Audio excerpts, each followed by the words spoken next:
नमस्कार, देवभूमि चैनल में आपका स्वागत है। आज के इस वीडियो में हम बात करेंगे कामदा एकादशी की। अप्रैल महीने में आने वाली जो दूसरी एकादशी है, चैत्र मास के शुक्ल पक्ष की एकादशी, जिसे कामदा एकादशी कहा जाता है। कामदा एकादशी कब है, जानेंगे। पूजा किस प्रकार से करनी चाहिए, संकल्प व्रत का लेना है कि नहीं लेना है तो किस प्रकार से व्रत का संकल्प लेते हैं।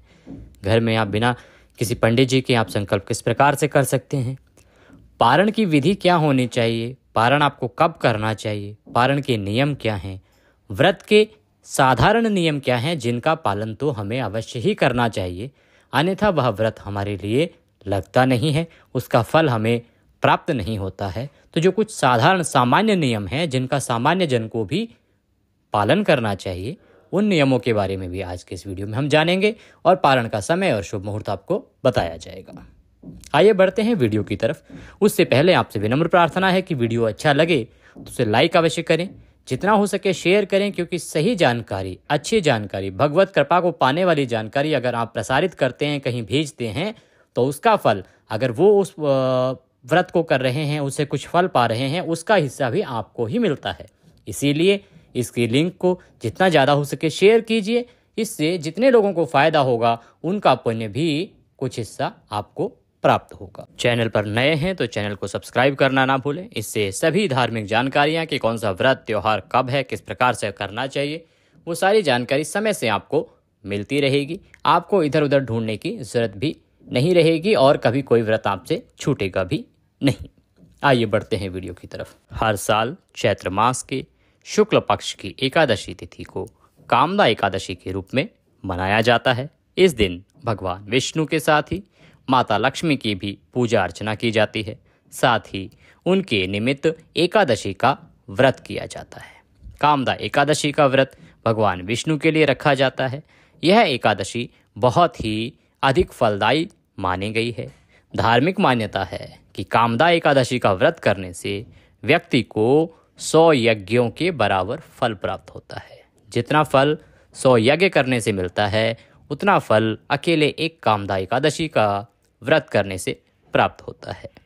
साथ ही ब्रह्मवधु के दोष से भी छुटकारा मिलता है। इसके अलावा व्यक्ति द्वारा किए गए सभी पाप धुल जाते हैं। कामदा एकादशी पर आराध्य श्रीहरि विष्णु की पूजा करते हैं। कामदा एकादशी कब है, पारण कब होगा, ये जानने से पहले जान लेते हैं कि आपको पूजा किस प्रकार से करनी है। कामदा एकादशी के जो नियम है वो दशमी तिथि से ही आरंभ होते हैं, अर्थात जिस दिन आप व्रत कर रहे हैं उससे एक दिन पहले ही आरंभ हो जाते हैं। सबसे पहले तो आपको एक दिन पहले ही जो दोपहर का खाना आप खाते हैं, आफ्टरनून फूड, लंच जो करते हैं, उसके बाद में आपको भोजन ग्रहण नहीं करना चाहिए। कोई भी अनाज ग्रहण नहीं करना चाहिए, ये प्रमुख नियम है। पर क्योंकि आज के समय में बहुत सारी परेशानियां हैं, बहुत सारी मेडिसिन्स चल रही होती हैं लोगों की, ऐसे हाई बीपी, लो बीपी, शुगर, तो उस केस में आप बहुत लंबे टाइम तक बिना कुछ खाए नहीं रह सकते। तो आप रात्रि का भोजन कर लें, ऐसे जितने भी जन हैं वो, लेकिन उसमें कोई भी तामसिक पदार्थ ग्रहण ना करें। लहसुन प्याज आदि वर्जित है, वो भी ग्रहण ना करें। उसके बाद एकादशी का व्रत आप जिस दिन कर रहे हैं उस दिन सुबह ब्रह्म मुहूर्त में उठ जाएं। ब्रह्म मुहूर्त का समय रहेगा 4:30 से 5 बजे का। अगर आप ब्रह्म मुहूर्त में नहीं उठ पाते हैं तो सूर्योदय से पहले आपको अवश्य ही उठ जाना चाहिए। स्नान आदि करने के बाद स्वच्छ वस्त्र धारण करके सर्वप्रथम सूर्य को जल दें। सूर्य को जल देने के बाद आपका जो पूजा स्थल है, जहाँ पे आप पूजा करते हैं, कोई मंदिर आपने बना के रखा है, जहाँ भी आप एकादशी की पूजा करते हैं, करना चाहते हैं, वहाँ पर एक आसन लगाकर बैठ जाएं। एक चौकी अगर आपके पास है तो कोई चौकी लें, लकड़ी का कोई पट्टा है तो वो लें। उस पर भगवान श्री हरि विष्णु की कोई प्रतिमा या तस्वीर स्थापित करें। अगर आपके पास कोई पीला वस्त्र है या लाल वस्त्र है तो वह बिछा लें। अगर नहीं है तो आप अक्षत के रूप में या पुष्प के रूप में भगवान को आसन दें और उसके ऊपर भगवान श्री हरि विष्णु की कोई प्रतिमा या तस्वीर स्थापित करें। एक लोटा लीजिए, लोटे में शुद्ध जल लीजिए, जल में थोड़ा गंगा जल मिला लीजिए। अब हम भगवान का अभिषेक कराएंगे, उनका स्नान कराएंगे। स्नान कराने के लिए अगर आपके पास कोई प्रतिमा है जिसको स्नान कराया जा सकता है तो आप पंचामृत बनाइए। घी, दूध, शहद, दही और शक्कर इस प्रकार से पंचामृत बनाइए, पंचामृत से प्रभु का अभिषेक कराइए और फिर आप शुद्ध जल से अभिषेक कराइए, जो आपने लोटे में गंगा जल मिला के जल बनाया है। अगर आप पंचामृत से अभिषेक नहीं करा सकते हैं तो आप शुद्ध जल से भी स्नान करा सकते हैं। आप सांकेतिक स्नान के लिए छींटे दीजिए, छींटे दे के फिर साफ वस्त्र से प्रभु को पहुँचिए। पहुँचने के बाद उन्हें रौली कुमकुम आदि का तिलक लगाइए, प्रभु को पुष्प अर्पित कीजिए। फूलों की माला है तो फूलों की माला पहनाइए।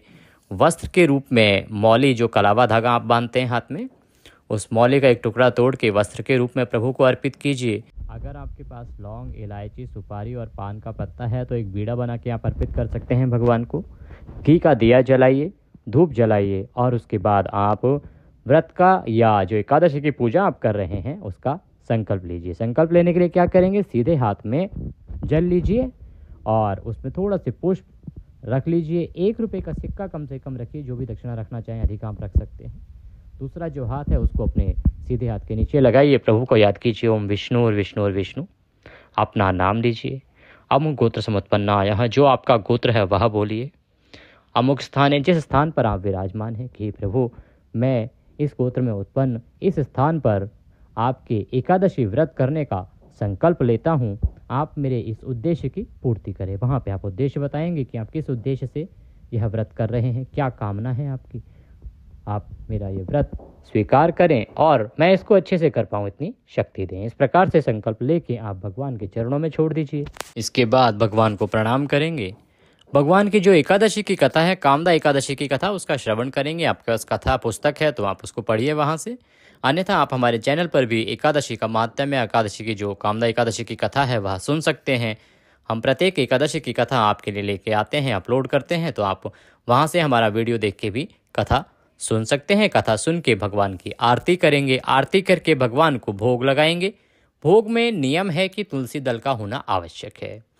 आपको तुलसी का पत्ता भगवान श्री हरि को अवश्य अर्पित करना है, क्योंकि भगवान श्री हरि बिना तुलसी पत्र के आपका जो भोग है उसको स्वीकार नहीं करते हैं। और तुलसी दल उतारने का, तुलसी के पत्ते को तोड़ने का भी एक नियम है। एकादशी को आप तुलसी को हाथ नहीं लगा सकते हैं, इसीलिए तुलसी का पत्ता आप दशमी तिथि को ही उतार के रख लें। उसके बाद आप भोग में भगवान श्री हरि को जो भी आपके पास फलहार आपने बनाया है उसका भोग लगाएंगे। भोग लगा के फिर बाकी बंधु बांधवों को प्रसाद वितरित करेंगे। अपना दिन जो है वो दैनिक चर्या के हिसाब से व्यतीत करेंगे।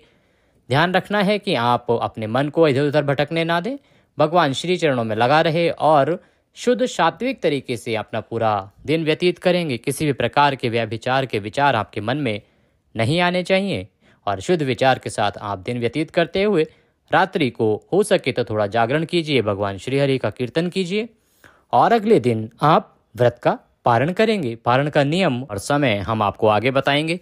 पहले जान लेते हैं कि कामदा एकादशी का यह व्रत आपको कब करना है। ये चैत्र मास के शुक्ल पक्ष की एकादशी तिथि जो है वो आरंभ हो रही है 18 अप्रैल की शाम को 5:31 पर और ये समाप्त होगी 19 अप्रैल को शाम को 8:04 पर। इस प्रकार से उदयातिथिमान के अनुसार एकादशी जो है वो मनाई जाएगी। 19 अप्रैल को एकादशी का व्रत किया जाएगा। 19 अप्रैल को आप 19 अप्रैल को व्रत कीजिए और इसका पारण होगा 20 अप्रैल को। 20 अप्रैल को आप सुबह ब्रह्म मुहूर्त में उठें या सूर्योदय से पहले उठ जाएं। स्नान आदि करने के बाद सूर्य को जल दें।